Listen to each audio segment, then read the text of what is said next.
This is Beyond the Business. We usually think about waste as something that comes after. After consumption, after use, after life. Waste is treated as downstream problem, something that appears once a product has already delivered its value. It belongs to landfills, recycling systems, or management plans, not to the core of how the economy functions. But waste does not begin at the end of a system, it begins at the moment the system is designed. It is built into packaging, into logistics, into standards, into scale. It is embedded in how products are protected, transported, sold, and disposed of. Long before an object is thrown away, its waste trajectory already exists. Modern economies don't only produce goods, they produce residual flows.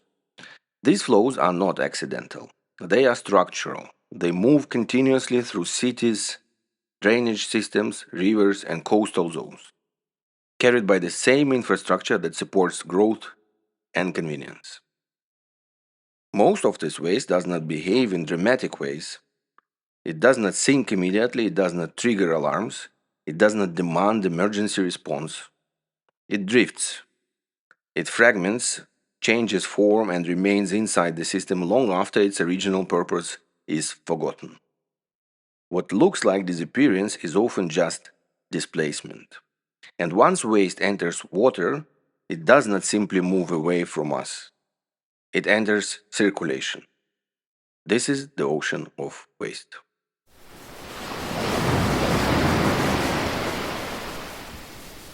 When we talk about waste, we often focus on what is visible: bags and bottles, packaging, single use items, things we can point to, photograph, and label as pollution.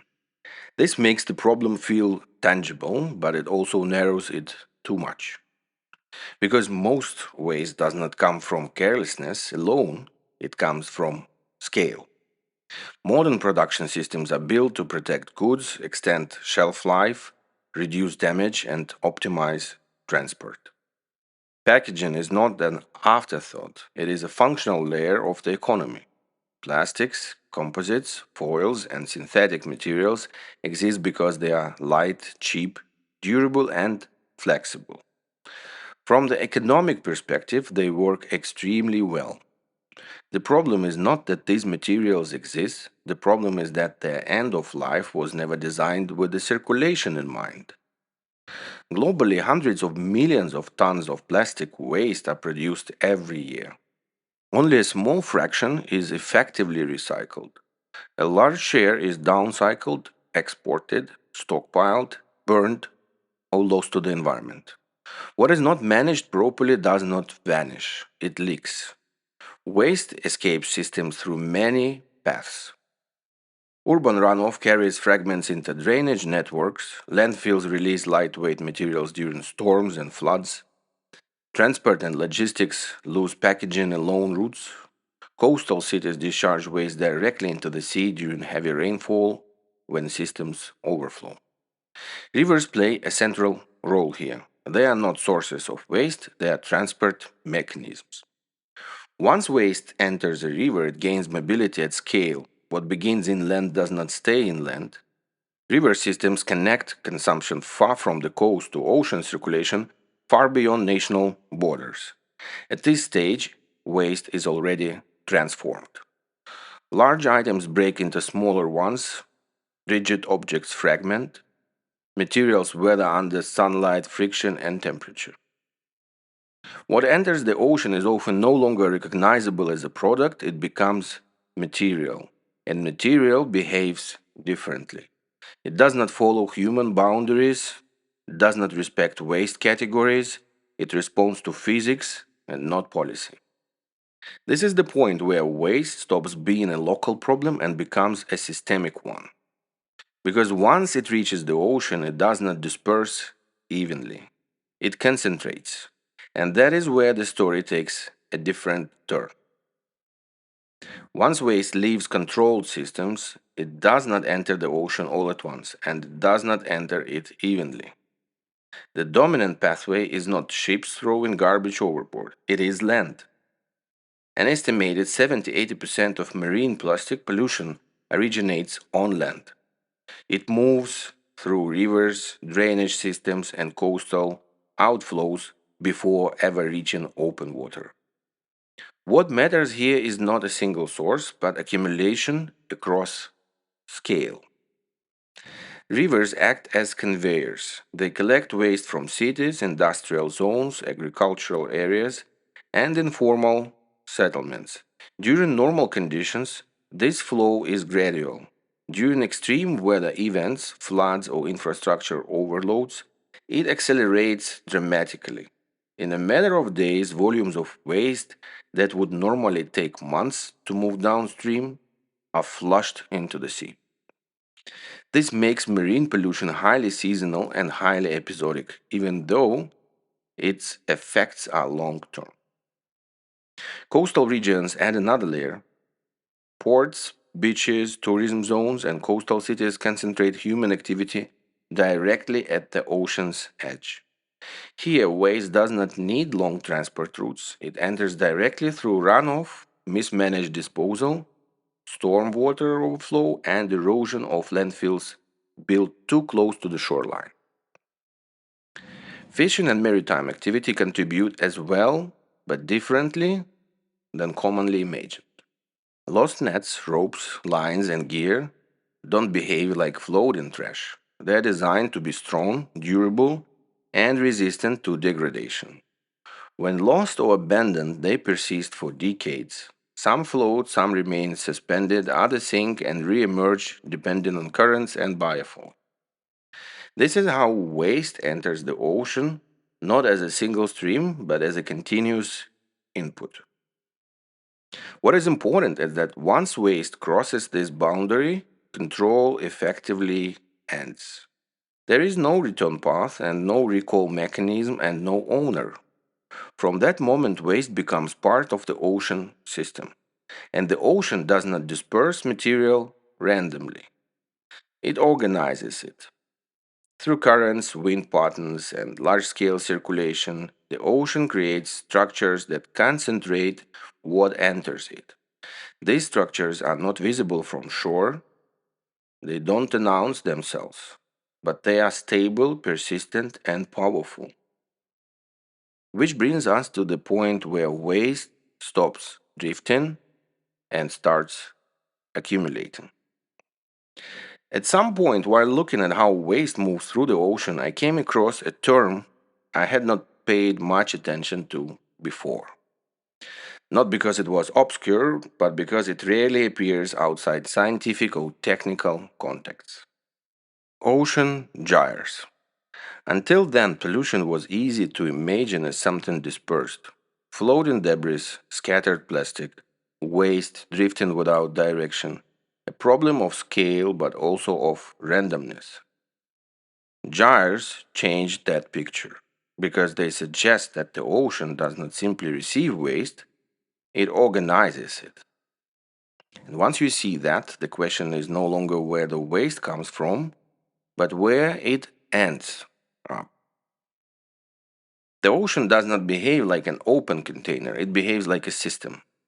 Large scale ocean circulation is organized around a small number of dominant current patterns shaped by wind, earth rotation, and temperature gradients. Over the time, these forces form vast, slow moving circular flows known as ocean gyres. There are five major subtropical gyres on the planet: in the North and South Pacific, in the North and South Atlantic, and the Indian Ocean. Each spans millions of square kilometers. Each operates continuously, and each persists for decades. Gyres were not discovered because of pollution, they were studied for navigation, climate modeling, and ocean dynamics long before plastic entered the picture at scale. Their importance was understood physically and not environmentally.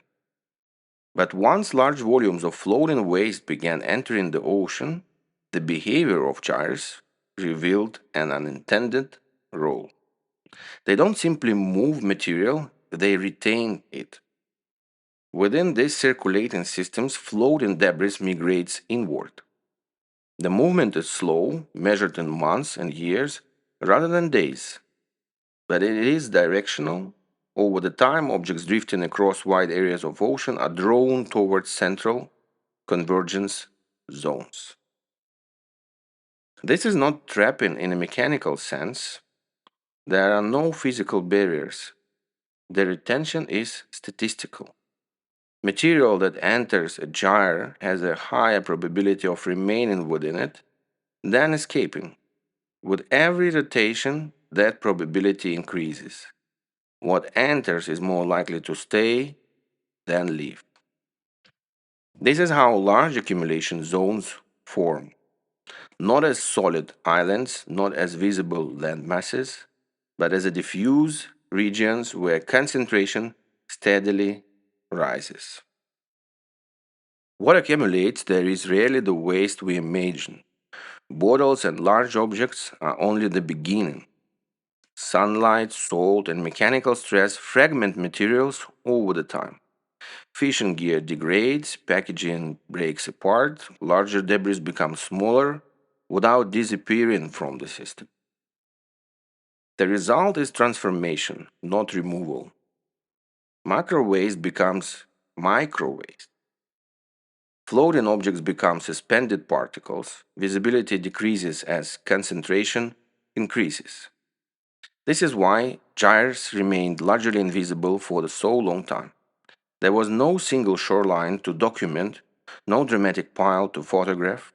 The pollution was distributed, persistent, and out of frame. But invisibility doesn't mean absence. Gyres function as long term accumulation zones. They integrate years of global consumption into stable marine structures.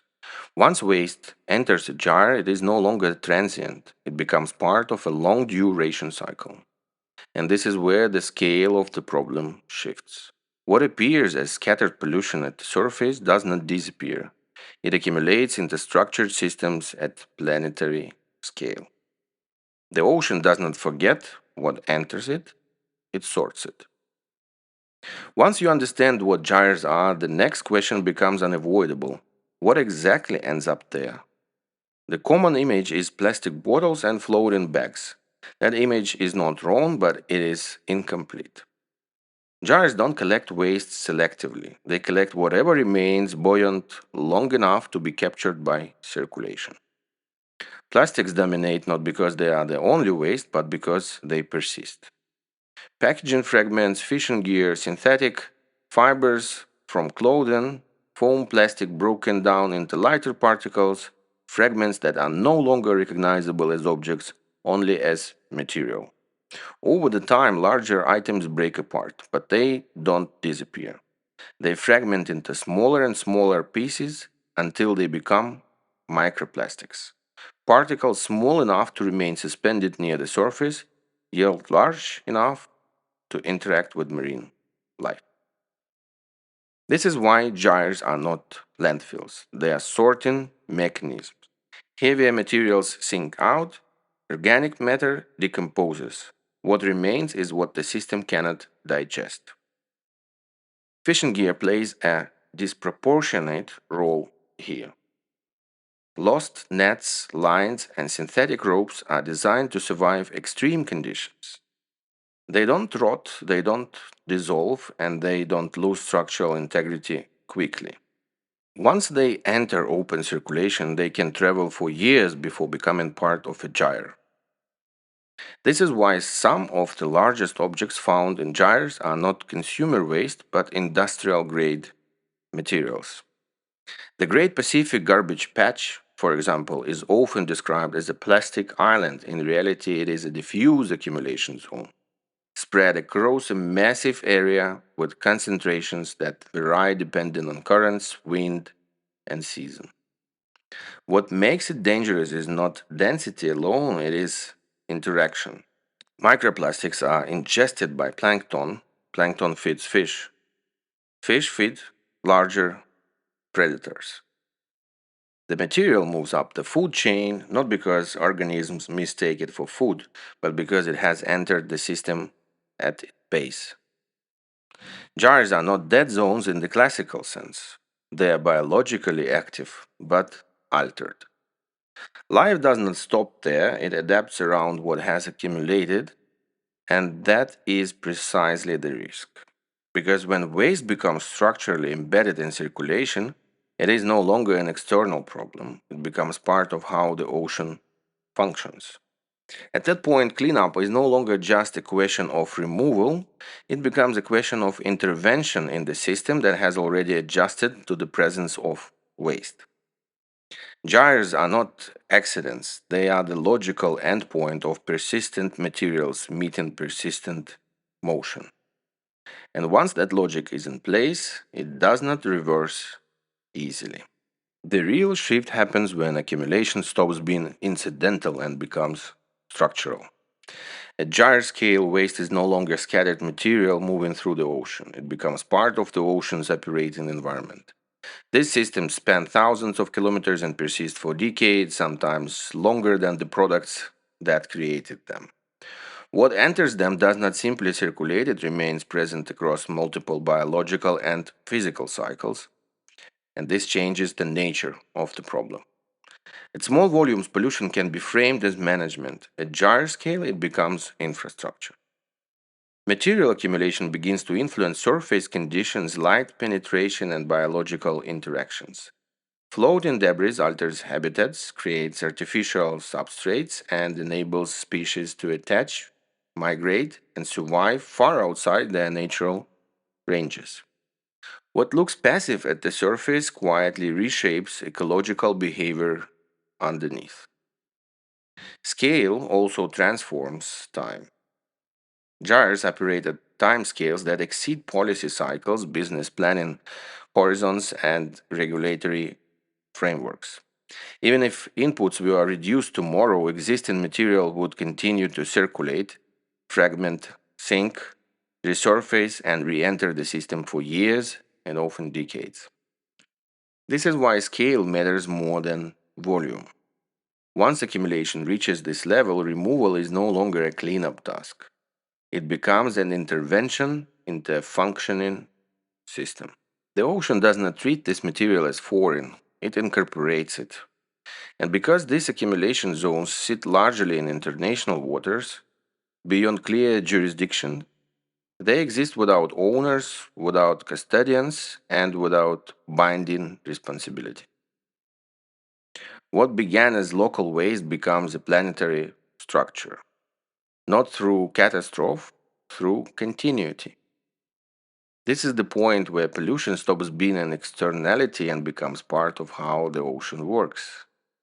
And once waste reaches that status, the question is no longer how much is there, but how long the system can carry it without changing it irreversible ways. Once pollution reaches gyre scale, responsibility becomes difficult to assign, not because the sources are unknown, but because the system was never designed to handle outcomes that emerge far from their origins. Plastic enters the ocean locally from rivers, coastlines, ports, fisheries, and everyday consumption. But gyres form in international waters beyond national jurisdictions and outside conventional regulatory reach. This creates a structural gap. Waste is generated within borders, accumulation happens beyond them. No single country controls a gyre, no single industry owns it, and no single regulatory framework governs it. As a result, responsibility dissolves as the scale increases. From a governance perspective, gyres sit in an uncomfortable space. They are not emergencies, they are not accidents, they don't violate a specific permit or threshold at the moment they form. They are the predictable outcome of normal activity distributed across the global economy. This makes them easy to ignore. Unlike oil spills, gyres don't trigger immediate response. There is no visible moment of failure and no operator to suspend, no site to clean up and declare resolved. Instead, responsibility is fragmented across supply chains, consumption patterns, waste systems, and regulatory boundaries that were never meant to connect. Industry is focused on compliance at the point of operation. Governments regulate within territorial waters, and municipal systems manage waste until it leaves the shoreline. Once debris enters open ocean circulation, it effectively exits all formal accountability structures. Large scale removal projects face logistical limits, legal uncertainty, and unclear mandates. Who authorizes intervention? Who pays? Who is liable for unintended consequences? These questions have no stable answers because the system was not built with accumulation in mind. The deeper issue is not enforcement, it is design.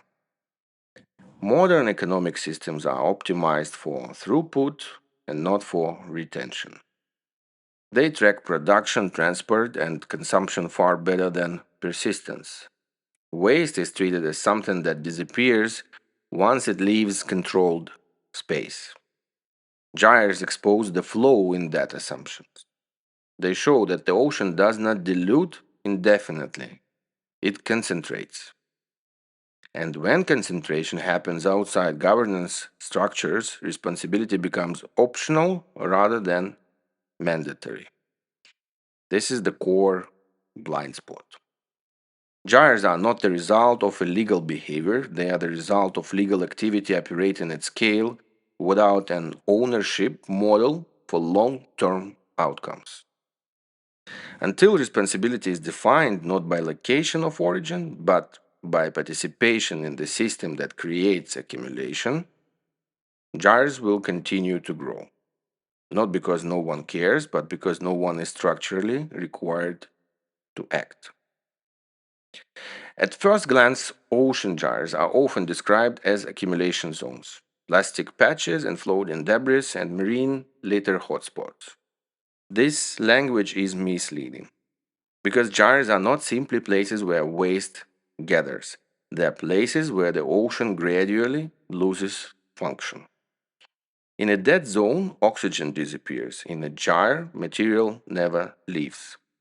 The mechanism is different, but the outcome is comparable. Gyres form where ocean circulation slows and closes into large scale loops. These loops don't trap water in a static sense, but they trap movement. Anything light enough to remain in the upper layers and durable enough to resist degradation becomes part of a long term accumulation process. Plastic fragments, synthetic fibers, fishing gear, packaging remnants, they don't simply float past. They circulate, they fragment, they persist. What matters is not visibility but residence time. Material that enters a jar does not exit on human timescales, it remains long enough to become embedded into the marine system itself.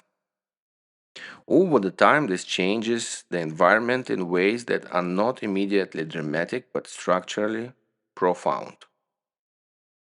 Zooplankton ingest microplastics, small fish ingest contaminated plankton, predators ingest contaminated prey. The food web does not collapse instantly, it degrades. The jar does not become empty, it becomes hostile. This is why gyres function as a material dead zones. Not because life disappears completely, but because the environment becomes progressively incompatible with the biological processes. Feeding efficiency drops, reproductive success declines, toxic exposure accumulates. Energy is wasted navigating a medium saturated with artificial particles. Unlike coastal pollution, there is no nearby authority to intervene.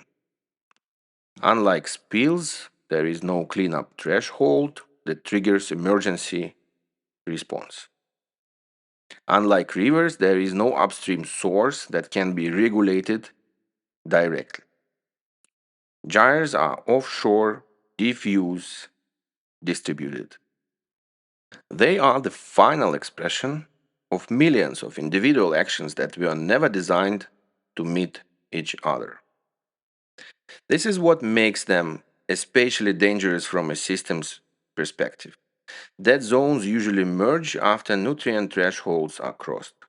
Gyres grow without thresholds. Every additional unit of plastic production increases future accumulation. Every year of normal consumption feeds the system further. There is no saturation point where the process stops naturally. The gyre expands because the system continues to function exactly as designed. And unlike oxygen depletion, which can partially recover if inputs are reduced, material accumulation is effectively irreversible. Plastic does not disappear. It fragments, sinks, resurfaces, and re enters circulation. The ocean remembers it. In this sense, gyres represent a delayed failure of material governance. We managed flows of energy, we regulated emissions, we optimized logistics, but we never designed an endpoint for material persistence in the ocean. And gyres are not accidents and they are not anomalies. They are what happens when durability meets circulation in a system with no exit strategy. And that is why they belong in the same category as dead zones. Both are signals not of sudden collapse, but of long term imbalance, not of neglect, but of systems operating without feedback. The difference is only in how long it takes before we notice.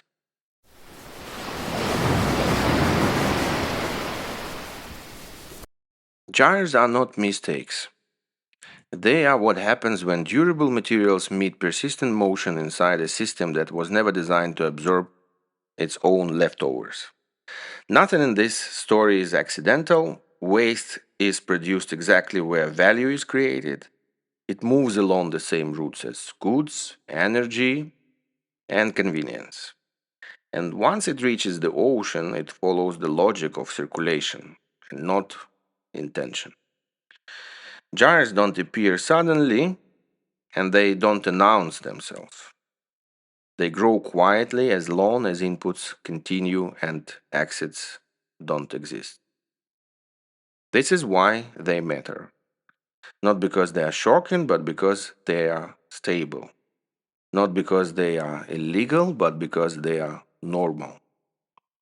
And not because someone failed, but because the system is working exactly as designed.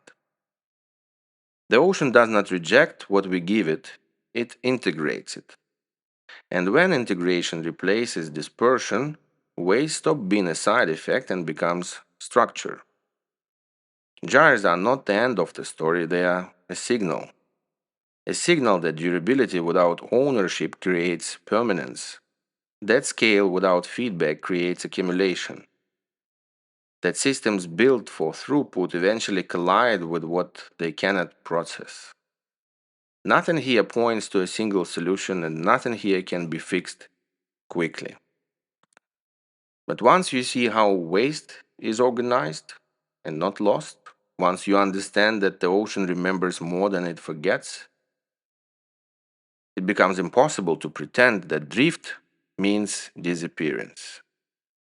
Because what drifts long enough does not vanish, it settles into the system.